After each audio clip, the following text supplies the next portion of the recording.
Namaskaram everyone. Welcome to Rishikesh Nath Yogshala's YouTube channel. The posture that we are going to discuss about today is Thunderbolt pose, Vajrasana.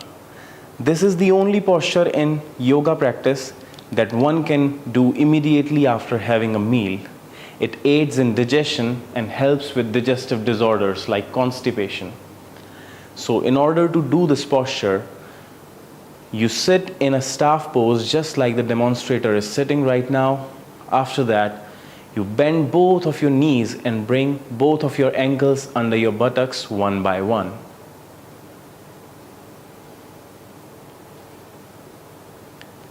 You spread your heels little bit and bring your buttocks to the ground between your ankles.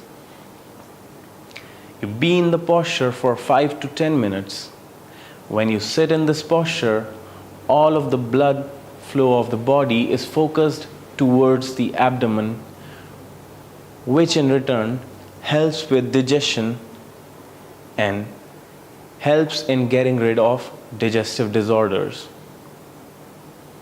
That would be all for today. See you next time. Namaskaram.